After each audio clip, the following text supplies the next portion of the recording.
Hi folks and welcome. jtbayer here, Abundant Living Ecuador, coming to you today on the 21st of February 2018 with some excellent news. On February 4th, so a couple of weeks ago, Ecuador had a 7-question referendum, 7 questions put to public vote.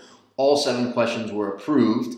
I supported nearly all, if not all of them, and one, in my view, by far the most important one, was the repeal of the capital gains tax that was passed at towards the latter stages of Rafael Correa's presidency. There was a law between Christmas and New Year's of 2016 that was passed by Rafael Correa, or the National Assembly controlled by Rafael Correa's party, and signed into law by Rafael Correa. That's a time when everybody's celebrating Christmas and New Year's, and then really nothing happens in Ecuador. And so everybody at that time was not too concerned about it, actually saying, don't worry, the next president will repeal it.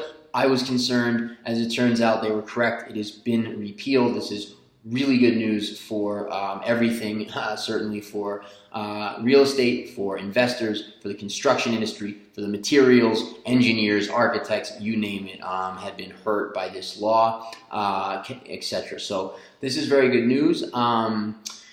This means now that we go back to the old tax system on real estate, which means 0 capital gains tax on rural properties, 10% capital gains tax on urban properties, but that capital gains tax rate of 10% reduces by 0.5% every year. So after 20 years, it's 0 on urban properties as well. So very favorable tax code for on property here in Ecuador.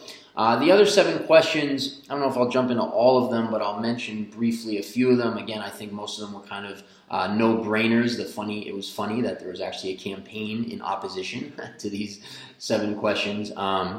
But so they got rid of in fact, I'm leaving out an important one.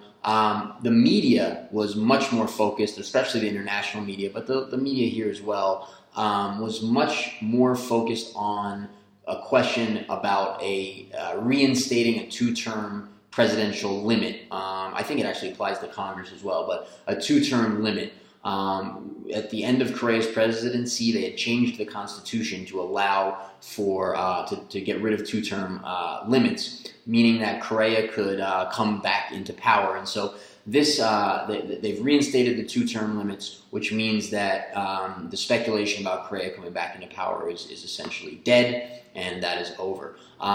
They increased penalties for corruption for public officials. They limited drilling in Yasuni, the national park. They did some other mining restrictions. They increased penalties and got rid of statutes of limitations for sex crimes against minors. What else? Anything else here? They reduced the role and the power and it attempted to depoliticize a governing agency, which I think is also very good news. So that is it. So that's the update for you today from Ecuador, and I'll talk to you soon.